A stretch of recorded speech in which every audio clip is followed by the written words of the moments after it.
All right, everybody, welcome to Unscripted from my basement, and I promise very soon studio at the Junction in Old Hilliard. I've been teasing it for a while. I got construction pictures. I promise you it's coming. Thank you, Corby, for the intro on the audio.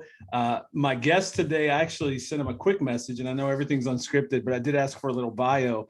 And he is from Cleveland. His dad owns a Polish sausage shop there, which I love. And then I love that you're from Cleveland. He went to the Ohio State University, where he studied English and education. He's been with Homage for 9 years. And he can't wait for the day when Cleveland wins a World Series. And I am 100% with you, brother. My guest today is Mark Jaworski, the senior marketing manager for Homage here in Columbus, Ohio, right? That's correct. Right down the street from the airport is where our offices are. So. Okay, so you guys, do you have a fact do you have a I mean, we're jumping right in, but do you have a, I assume you guys do all your production right there? So we do all of our like graphic design and stuff like that. As far as like sourcing and production and stuff, there's for printing, there's different, print vendors and, screen printers and digital printers that we use in Columbus. And then our cut and sew setup is in California. And there's a couple of companies, they're all out on the West Coast, for our garments and stuff like that. So most of what you buy online is produced in California and whatnot. So, but yeah, everything is designed here. Our team's here. Our founder is from Bexley, and there's a lot of folks, from the neighborhood that work here, which is pretty neat. So, and I'm not originally from here, so it's nice to be kind of welcomed into the community as graciously as I have been by the folks who started this thing back in 2007. So 2007, and we have to press pause. I got to put a pin in our conversation. I have to say one thing to you before we move any further. This podcast is nearing 100 episodes, and you and I have been in constant email contact really for the last several months. Well, not monthly, but yeah. We've been in contact. I wanted to tell you guys that, there's, I don't know, millions of podcasts in the world, and there's a new one every day, or hundreds of thousands of new one every day. But Homage got behind a guy that they'd never even heard of or met before and said, "Hey, man, good luck to you." And so I just wanted to say thank you, because I'm a local guy. You guys gave me a little bit of wind in my sails, a lot of wind, honestly, to just say, "Hey, good luck to you." And I wanted to thank you for that personally. And publicly, for as many people as listen to this, I wanted to thank you for that, because it really, that stuff makes a difference when somebody's getting started, because it could make all the difference in the world. So thank you. I wanted to say that before we got any further in our conversation. No, totally. We're it's exciting to see the strides made and all that. And I think everyone here, as far as I can tell, has the same opinion. This is something that my dad taught me when I was a kid too.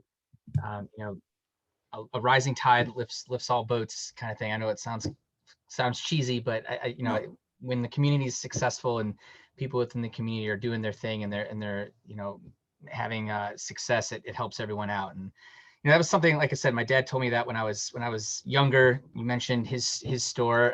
It's a family butcher shop, Polish sausage shop in Cleveland, and my grandfather started it in the 30s.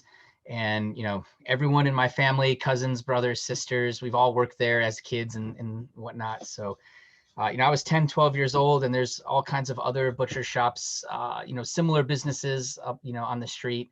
And this was back in Slavic Village in Cleveland. And people would come in from the other businesses. "Hey, Mark, you got this?" My dad's name's Mark as well. So, "Hey, Mark, you got that?" And he would always give them stuff. And it's like, "Dad, why are you those are our competitors? Why are you helping them out?" And like, he never saw it that way. It was always like, "No, we're all like," if someone from maybe Giant Eagle came in, maybe we wouldn't help them out as much, but otherwise, within the community, we're all in it, together, all trying to help one another.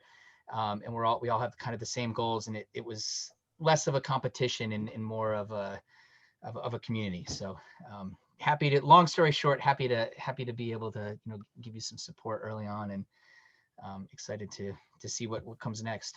Yeah, man, it was awesome. And a lot of people were like, "Hey, man, did did that really happen? And I'm like, yeah, man, great company. And they just, got behind it and helped out. So again, huge thanks. So I just want to make sure we cover that before we got any further, because you guys have been, we're really supportive in the beginning, and I appreciate that. So all right. One of the quotes I wrote down that I love the video you guys have. And that's, I think when I watched that video, I said, man, that's what I want Unscripted to be. Because the narrative in that video, and I think I've tweeted it a few times, and I'll do it again, I'll put it in this post, but the narrative in that video is so cool about stories and how we all have a story, and our stories connect and inspire us. Right. And that was, it's like, if I could have written a script, that was it. It was just, I connected with that so much. And one of my favorite lines in that video says, something as simple as a t-shirt can bring strangers together who eventually discover just how much they have in common. Let's talk a little bit about Homage itself, and because I do want to hear your story too, but let's talk a little bit about Homage and what the company you work for every day, and who you spend your time working for. That's such a great line, because it's so true, man. You can go to a complete stranger, and if they got a 216 t-shirt on, I'm in. You're my friend now. Yeah. You know what I mean? Is that true? And what is it like to be a part of that? Yeah, I think, it's exciting. I think that would be the term I would use. I think it's cool as well, but I think it's, above all, I think it's just exciting. Especially, like you said, everyone has a story, and being able to drum up the emotions and the feelings and the things around what's important in people's lives is a pretty neat feeling. And it's why I think a lot of us here, I've been here for 9 years. There's a lot of folks on the marketing team that have been here for 4 years, 5 years, 10 years or more.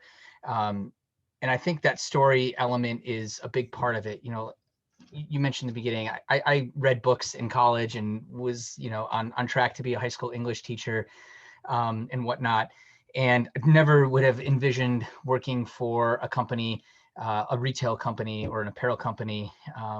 But then, once you're kind of in, and it started for me as a summer job, and it was like, oh, this is pretty cool. This is not just like a clothing company. There's something more here.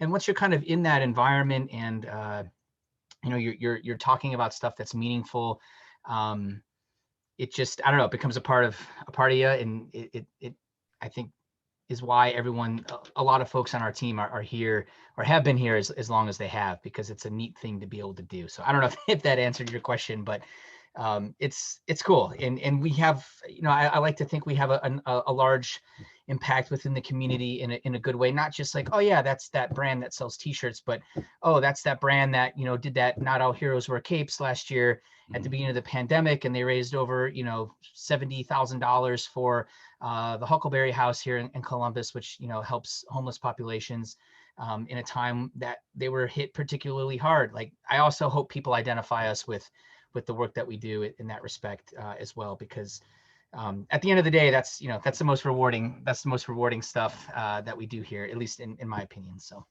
And it's awesome to have that kind of platform, right? That your company has grown to the place where you can have that kind of platform, where you can put out a t-shirt that does make that kind of an impact. There's a ton of I mean, I don't have to tell you, there's everybody, there's a t-shirt place everywhere. You can just Google online and find a bazillion of them, but are they all big enough, or do they have that kind of heartbeat for their city, or even nationally? I would think for as large as Homage is, I would think there's a national footprint too, where you guys can have impact that not a lot of places can have. And you've earned that right by having done all that you guys have done. Is that fair? Yeah, I think that's fair. I don't want to say like I don't pay too close of attention to other brands. Not that I am, think that they're. I just kind of keep my nose down, and I try to do what we can do here. I try to build within this brand. So I can't speak for how much other brands may or may not contribute to the community in the ways that we do. I don't mean any disrespect when I say I don't pay attention to it. It's just one of those things. Like I'm really focused on what we're doing, and that's where my energy goes, and that's just kind of how I go about not just this, but like anything. I try to be. I think that's one thing about our brand too that is really neat. It's a positive brand. We're okay. I think I did pitch a t-shirt. Oh, the Warriors blew a 3-1 lead. The NBA didn't go for that one. But that would be that would be one of those instances where maybe we're kicking someone when they're down, although that's 5 years ago now. But by and large, it was worth it. Come on. Right. It was worth it. We're from Cleveland. It was worth it. Yeah. Everything I think that we do here or try to do is certainly focused on uplifting and building something positive.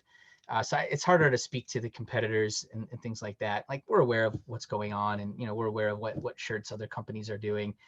But some of the day-to-day and things like that and whatnot, like, obviously everyone has a right to their fan bases and things like that. But I think what we do is pretty neat. And hopefully other brands and other companies are trying to emulate what we do, because I think if that were happening, that's a good thing. So absolutely, it's a great compliment. And so let me ask you this, and everybody knows there's an underwritten unscripted rule where if I ask you a question you can't answer, don't answer, shouldn't answer, whatever, you just say pass and we'll pass.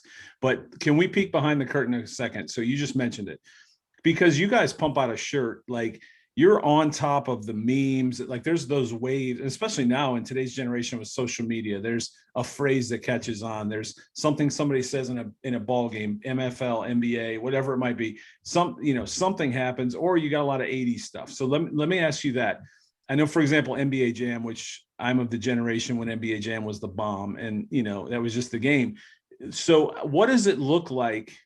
Do you have to, from a marketing perspective, you guys, I imagine, have to have rights deals all the time? Like, is it like, it's hard to ask this. Like, I don't know how to ask the question, but are you guys constantly in the legal room, like, talking through, what I mean? I don't know how else to ask the question. I'm not that bright. So how are you guys constantly in a room with a bunch of lawyers saying, okay, we can say this, but we can't say that, or we can use this and we can't use that? Because you're the stuff on your site, you've got great stuff, and it's all memorable. And that's what I think so many people love about your company. There's always those memorable, iconic, images. What's it like to get that? And how hard is it for you guys to get that? Are you constantly in the conference room with attorneys? Not as much as with the attorneys. We have relationships with NBA, Major League Baseball. And then we've got, we don't have an NHL license, but we do have a relationship with the Blue Jackets, and same thing with Columbus SC, Crew SC. We don't have an MLS license, but we've got a great relationship with the team. And both, all of those entities, we do wholesale product for team shops, for the teams and things like that. So those relationships are there. So any design that we want to do that, where we've got a partner like MLB or NBA or WWE for, is another example. Like, all those designs go through their teams for approval, and they'll say, hey, you can't say this, you got to change this. And, after you submit, I don't know, 100, 200 designs or whatever it is, you kind of get a feel for what they will approve or what they won't approve. Ohio State, obviously, we're licensed through, that's our biggest, yes. Our biggest arm of our business is with OSU. So all that stuff's got to go through, those entities for approval.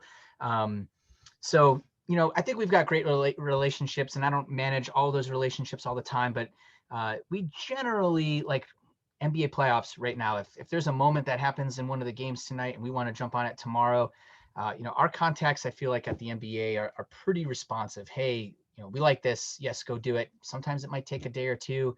Sometimes they're fast, and it's the same day, because they understand too that, a lot of these things are hyper relevant in that moment. And if you drag your feet on something, you're going to miss out on it. And it's, there's going to be a new story tomorrow, a new playoff game tomorrow. Right. New moments and memories are being made all the time. So, from that respect, it's, I think, our team's done a great job over the years of working and establishing relationships with, there's big groups and small groups and groups, all sizes in between.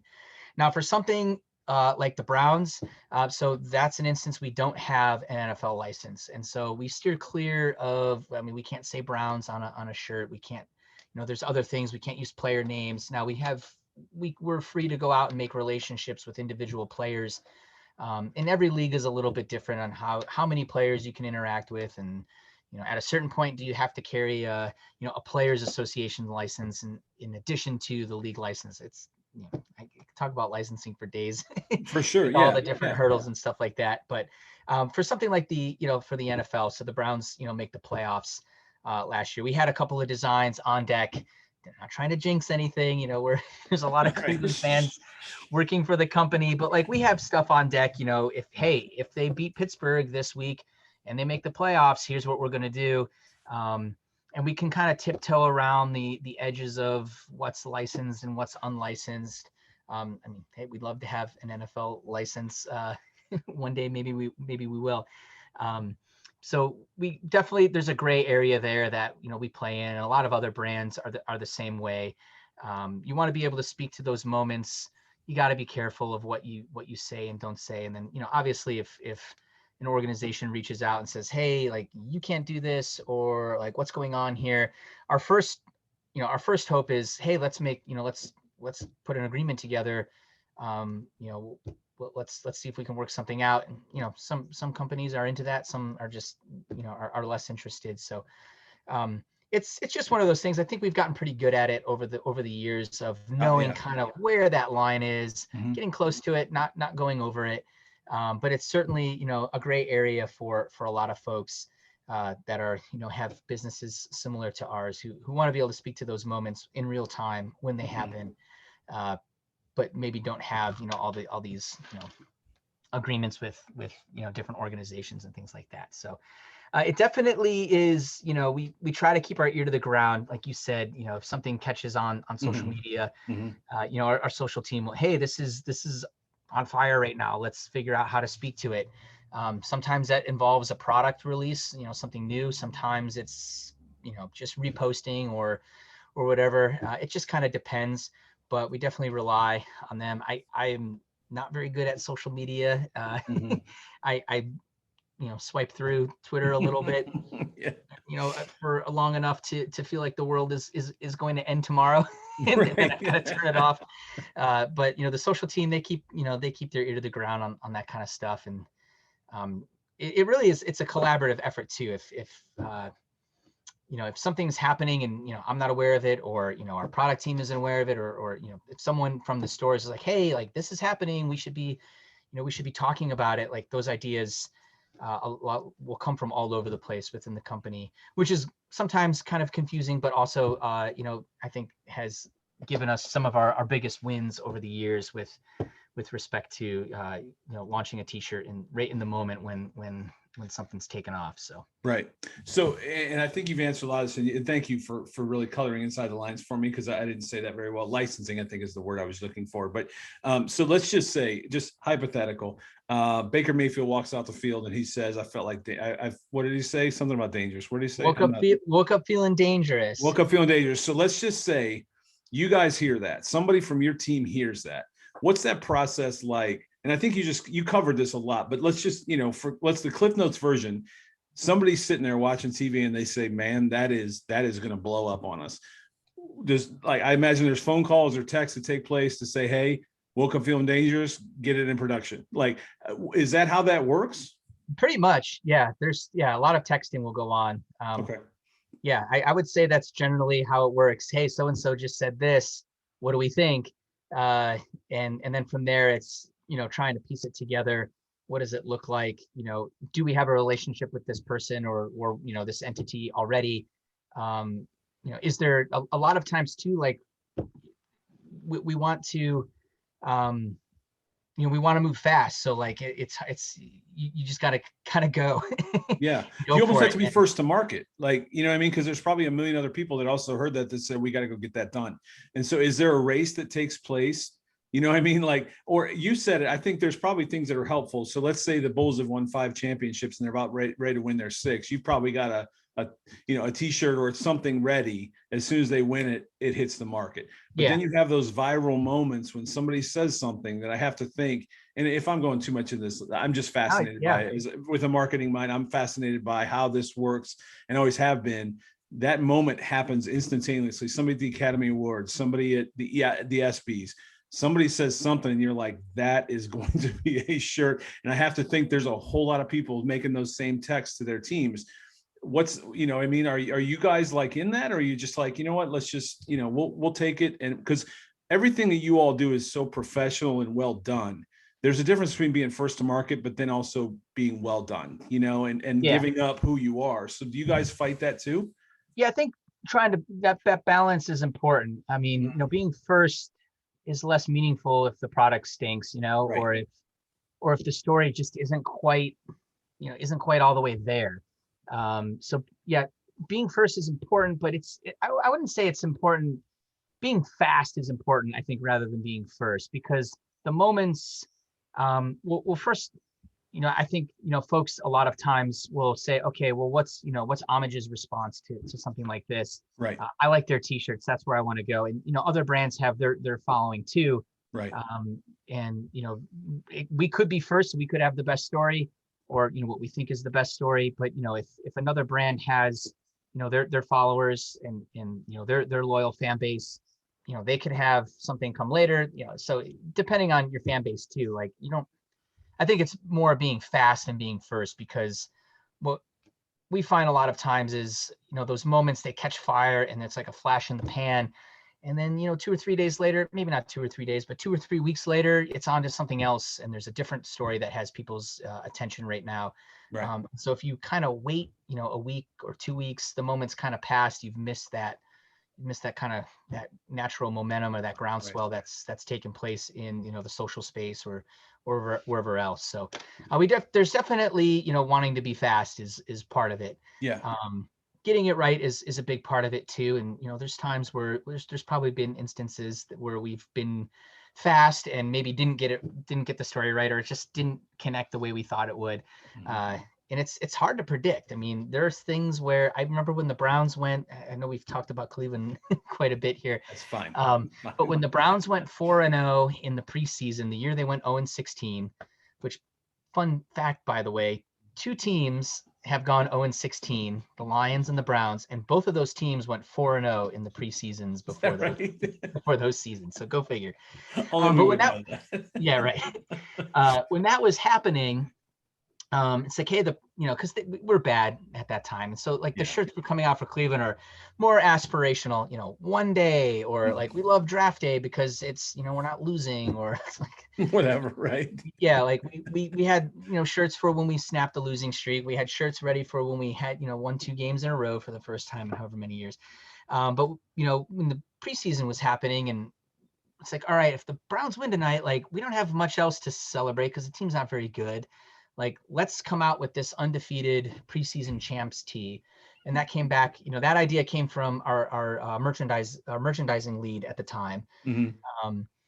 And it's like, I remember being at the office the next day, and we're getting the details together. And, my boss at the time looked over, he's like, is this really worth it? Like, all this, we're dropping everything right now to do this Browns 4-0 preseason champs tee.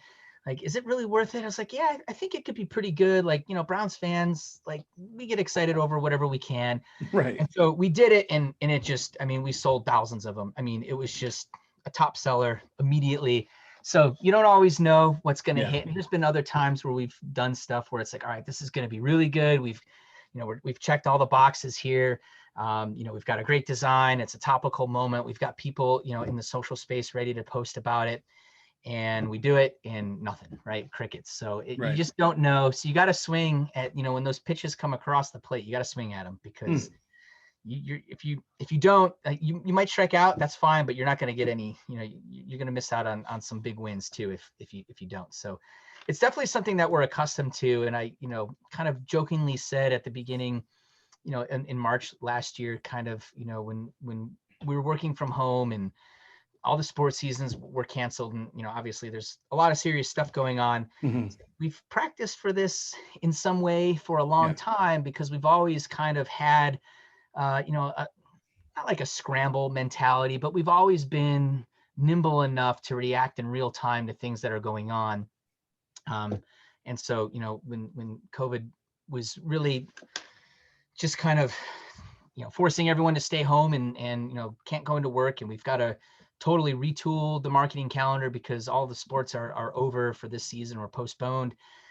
We really had to shift pretty quickly. And so some of that lent itself to to being able to do that, about, a year and a half ago, whatever, year and a few months ago, when everything was going. So.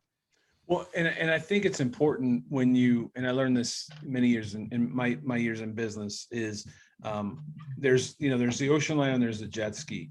And it sounds like you guys are able to be the jet ski, because the ocean liner takes a whole lot longer to turn around. You said nimble, I guess from a thought perspective, it's a lot easier to turn around that jet ski than it is to turn around that ocean liner.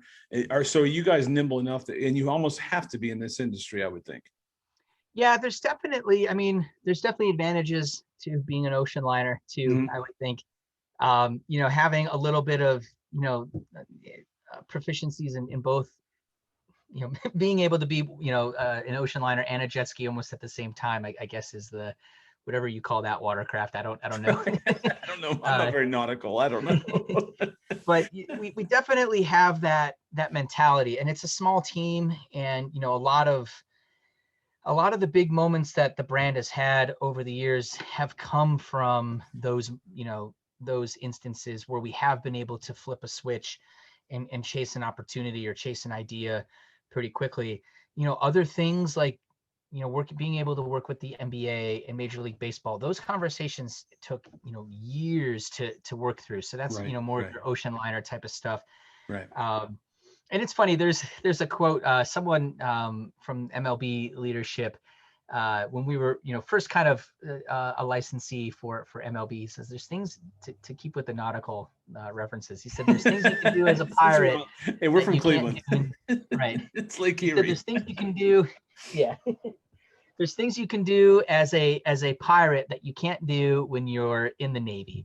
And so that's like an interesting way to look at it too. Like, there's a lot of stuff we can do with the, with a jet ski mentality and turn things around quickly. And then there's a lot of stuff where it's you have to be a lot more planned out, a lot more disciplined, and a lot more, I don't know, like playing by the rules is the right way to put it. But for other areas of the business, that's, those things are important. So we've definitely had, some tough learning, learning opportunities over the years where, things didn't always go as we had anticipated or have, planned. And, the business has had to make some tough decisions at times. And, that's just part of the game, from time to time. But I think, with both of those outlooks or items in the marina, I think we've been able to overcome quite a bit. And I think, we've got whatever boat we're driving is definitely going in the right direction right now. I feel, so. No doubt. And it's I tell you, it's a lot of people's favorite brand. Like I said, a lot of people,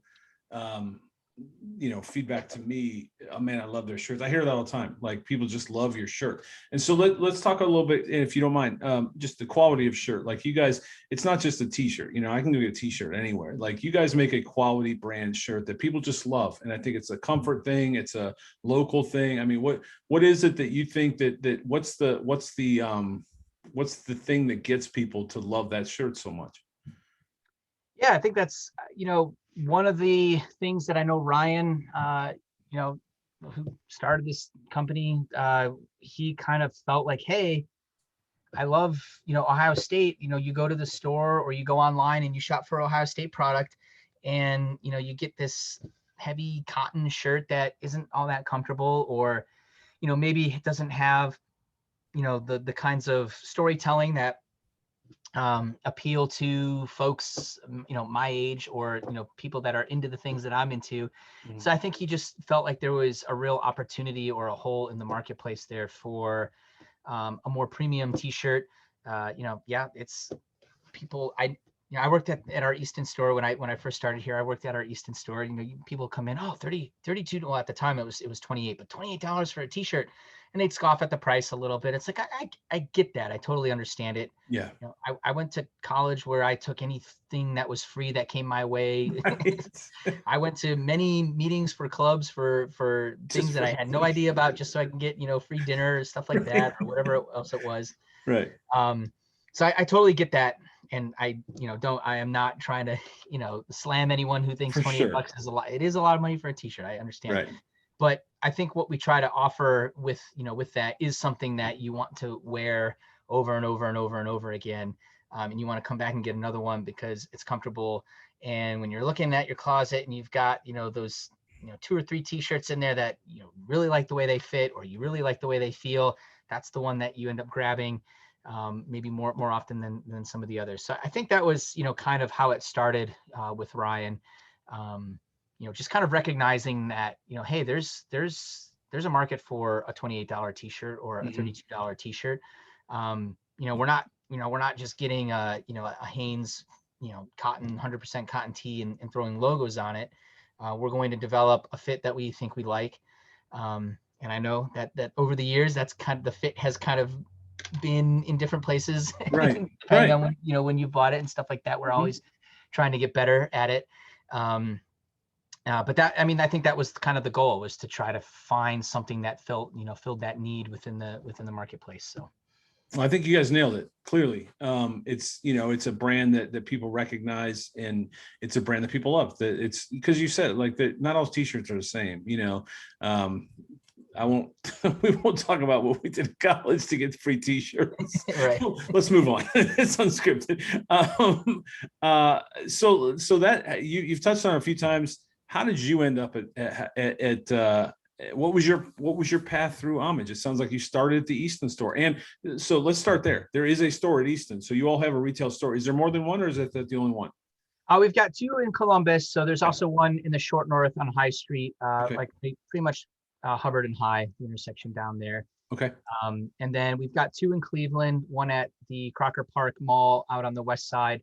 And then Pinecrest they're all kind of like that Easton style mall, where it's kind of like outdoor lifestyle shopping center.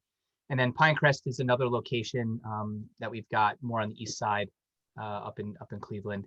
And then in Cincinnati, we have 2 stores as well, in the Over the Rhine neighborhood, on Vine Street, and then in the Liberty Center mall there. So nice. 6 stores in all, which kind of got the 3 C's in Ohio covered, with there you go. Columbus and Cincy. But yeah, the Short North store was our first store. That was originally in the alley, the Brickell Street alley there, but that was our first store. So we had been around for about 3 years before that store opened. And then Homage trivia. I did win Homage trivia at our holiday party this past year.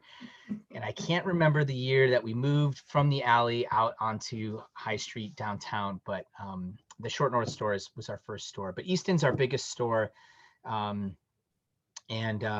we opened our Easton store in July of 2012. And so I started right around that time. I started in June of 2012 and did some training at the Short North store because the Easton store hadn't opened yet.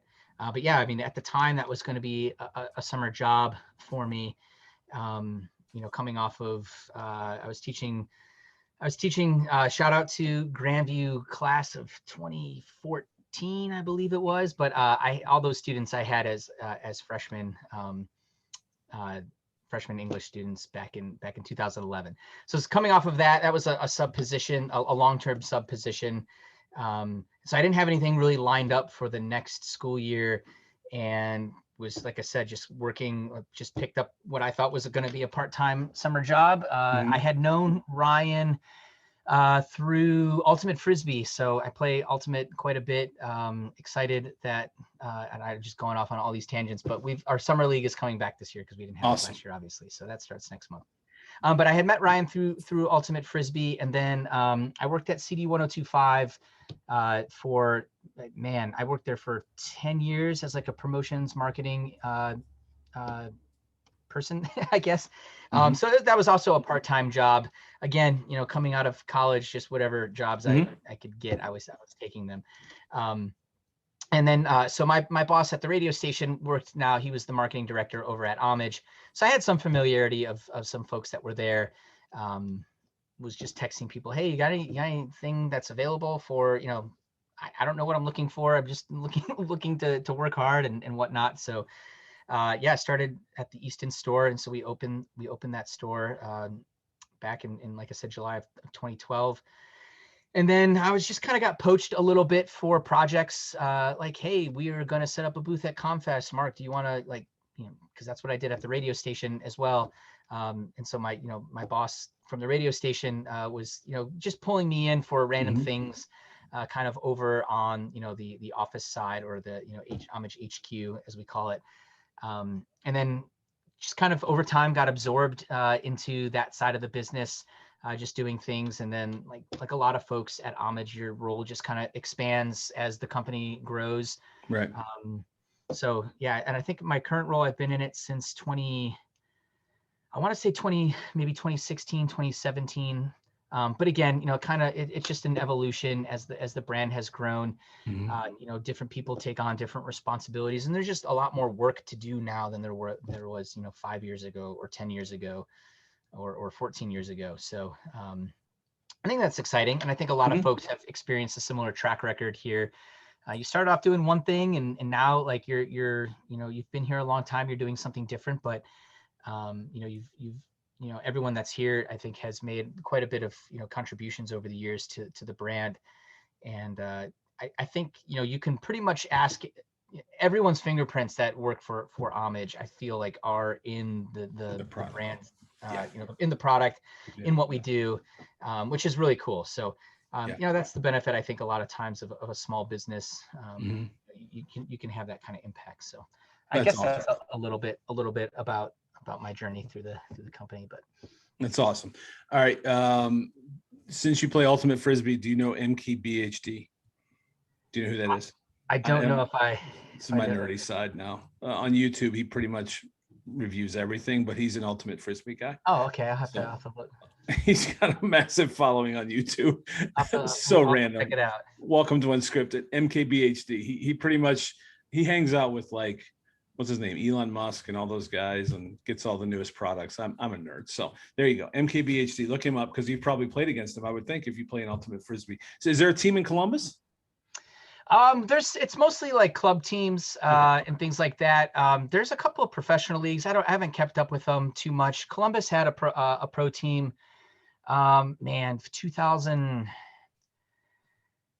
2012, maybe it was, right around that time. We had a team for one season. The owner, I think, lost a bunch of money and stiffed a bunch of people on payments, and that was the end of the Columbus team. But a bunch of my buddies played. It was the Columbus Cranes.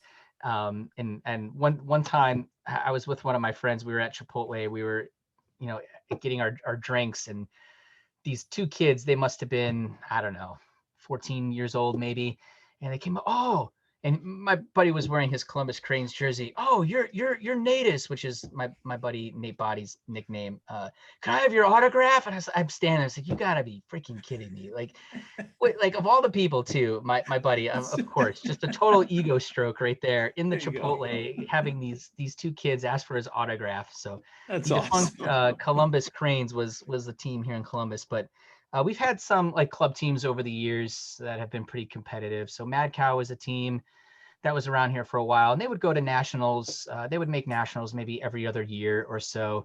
And then they merged with a team out of Michigan called High Five. And so it was like a combined Columbus, Michigan team. And that was around for, I don't know, 5 or 6 years. And they would routinely go to the nationals. They'd make nationals each year, but that kind of broke up. The team still, High Fives, I don't know what happened. Everything anymore after last year, I feel, is all in a whirlwind. So, I mean, anyone can create a team and, register with USA Ultimate and participate in the tournaments and stuff like that. But I don't know what the landscape really looks like for some of the higher competitive Ultimate in Columbus looks like. The women's team is really good. Fever, my old roommate used to be their coach. So they do really well. And we have a mixed team here as well. There's a bunch of them, but Cocktails is it's a men's and women's team. I love that name. That's awesome. Yeah, you can do the math there. And they're also like a national caliber type of team. They can usually make that nationals tournament. So there's some good players in and around Columbus, Cleveland, Cincinnati area for sure. So. All right, MKBHD, look him up. I think he's on that pro circuit though. It's MKBHD. I'm pretty sure I'm saying that right. It's Marcus Brownlee is his name, but okay. Yeah, he's kind of famous. All right, you ready for rapid fire? Yeah, that's And all right. So, and rapid fire, there may be some passing here. I don't know. So I'll try my best to be as rapid as I can. all right, no, there's really no rapid to it. All right. So did you guys create a crew with the new logo? Crew shirt. We haven't. And again, that goes back. We don't have an MLS license. And oh, okay. All right. I thought you said you did, because I was like, how many of those did you have to throw away? So we already answered that question. So we used to have an MLS license years ago. Fanatics pretty much dominates that space now. So we got nudged out of that one. But so well, there you go. All right. So let me ask you that. And this always happens in rapid fire. We end up going not rapid fire, but so Fanatics, for example. So is it so now here's you guys on the jet ski, not to go back to our nautical theme, but you guys are cruising along on your jet ski or your whatever that other size boat is up. And then here comes an ocean liner like Fanatics, man. Do they just blow you out of the water and there's nothing you can do? And this may be a past question. I don't know. But like, do you guys find that a lot where whatever, like we don't use company names, some company that's massive and has big old pockets and big old, ties comes along and just puts you in their wake. Does that happen often? Yeah, it'll happen. I think one of the things that we're good at, like we have relationships with Fanatics where we do wholesale product with them. Cool. So like you can go on Fanatics website and find Homage product there, which I think is cool. So instead of, trying to, make a big enough wave in our jet ski to knock over the ocean liner, it's like, hey, can we come aboard for a little bit and hang out? Permission to board. Yeah. And so we like, I think, everything we're not out to, like, I don't know, we want to have good relationships with these companies, because like you said, they're they're the behemoths in the industry. You want to be on their good side, and you want to have relationships, and they can give you business too. So it's not like it's Fanatics or nothing.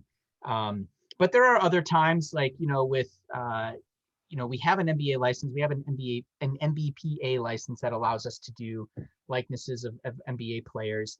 But we can't do LeBron because he's got to deal with Nike. And so, Nike kind of steps in and will say, hey, like, this is our guy. Now we do stuff with the LeBron James Family Foundation, and we raise money, through apparel for the LeBron James Family Foundation. But it's nice. It's very tricky to work with, with some of the premier athletes. If they've got, a big brand deal elsewhere with a shoe company or, a different apparel company, like, those companies have paid a lot of money to that athlete or superstar, whatever the person is.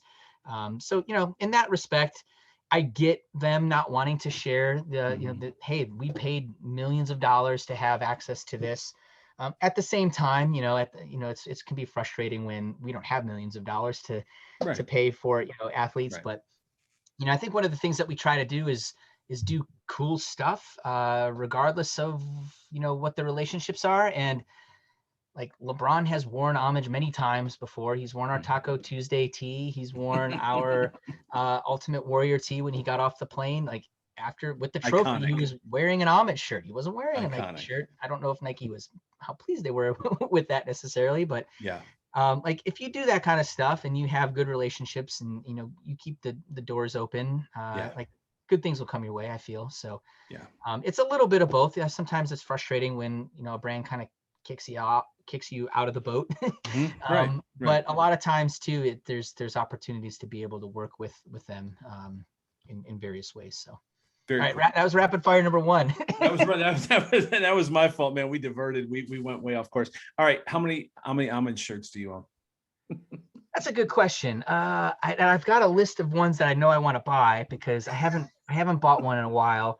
I probably own around maybe 100, but a lot of those I'll get, like we will do like a friends and family sale like once or twice a year. Yes. And so I'll come through and it's like, oh, here's some $5 shirts that were just been hanging around for forever. We're trying to get rid of these, and I'll get most of what I buy in those instances. So I always tell people, please do not buy me t-shirts as presents because I can't wear them all.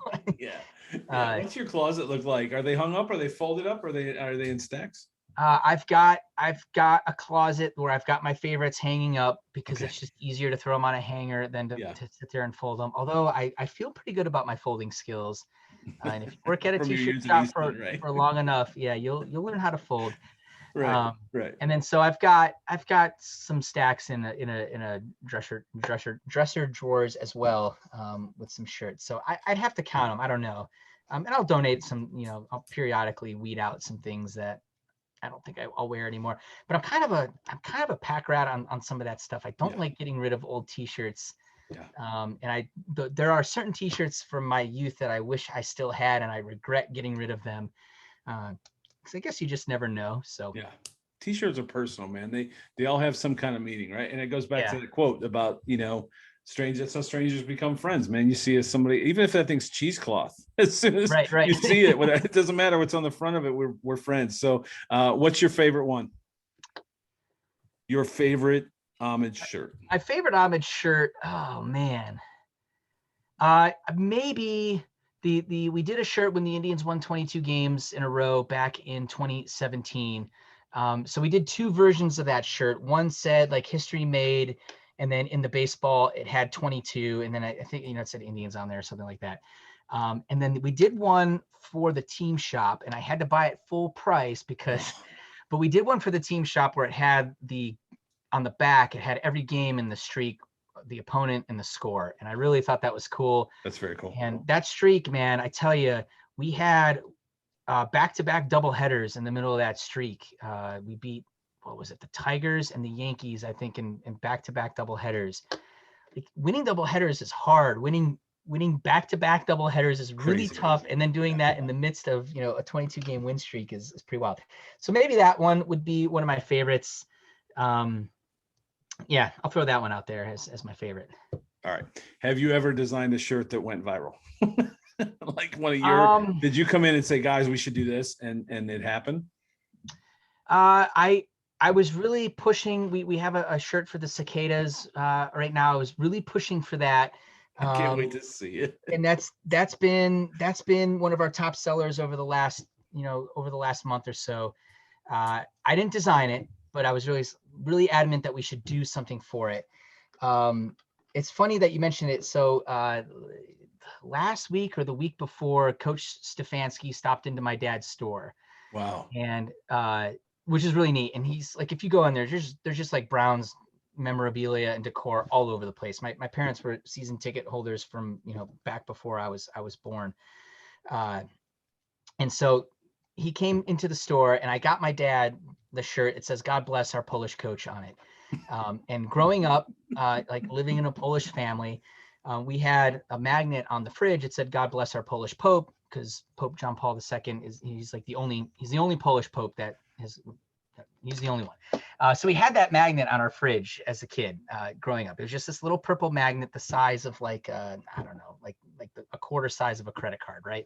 And it said, "God bless our Polish Pope." So I wanted to do a shirt. It said, "God bless our Polish coach," for Stefanski when he won Coach of the Year and NFL Coach of the Year or whatever it was. And so we did it. And so I bought it for my dad, and I sent it to him, and he never took it home.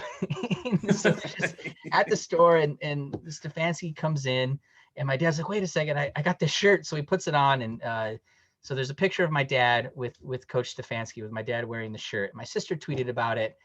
And she was really excited, like, so happy for my dad, this kind of stuff. And I think it had over 5,000 likes, which is nuts, because that's awesome. I think maybe the most likes she probably ever had on a tweet before that was maybe like, I don't know, 20. Yeah, that's awesome. So that one was, I advocated for that one, and that's on my list of shirts I need to buy, because I haven't picked it up yet. But there you go. What does the cicadas one say? I'm dying to know. Right. What does the cicadas one say? It says I think it says like Cicadas, the Emergence Tour 2021 or something like that, and it's got a big cicada on there. Perfect. It's perfect. All right. Hopefully we'll sell a couple of those because of this episode. I don't know. Right. But man, you're off the hook. That's all I have. I've asked you a million questions. I could talk marketing all day because I love the whole concept. Hopefully people have found this interesting. But man, I appreciate you. I appreciate you guys. I really appreciate you guys, like I said at the beginning, just getting behind and just pushing just a little bit of wind into the sails of this thing. And who knows where this thing's going to go. I'm not even on the jet ski. I'm a sailboat. You all are on the jet ski. There's ocean liners. I'm just trying to, I might even be in a canoe, just paddling, trying to get going. As long as you're holding water, and not sinking, I think you'll You'll be all right. Well, I appreciate it. Yeah, I'm on the rough waters of Lake Erie, but no, I appreciate it, and I really mean it. You guys were great, and huge fan of yours and everything you do, and I appreciate you coming on, man. Thanks, much appreciated. Thanks for the invite. If you need me back anytime, happy to jump on. I don't think either of us are fans of brevity, so I feel like we can go and go and go. Chat all day. That's for right. quite some time. So you're in the right line of work, man. There you go. There you go. All right. And but one more thing. And so on that point, to your point exactly, one more thing. Homage.com, right? Wait, I can't even spell. HOMAGE.com, correct? That's it. Yep. 6 letters. That's it. You can pronounce it however you want, but that is how you spell it. Yeah. And I will have the links in the post and everything else that I put up. But man, I appreciate you guys. Good luck to you. I hope everything just continues to just win for you guys. And I'm just a fan. I'm a fan. Thanks so much. That's very, very much appreciated. Happy to be on here and tell a little bit about our story, and hopefully we'll get something together in the future and have at it. So sounds fun, man. I appreciate it. Thanks so much. Take care. All right. Thanks. Take care.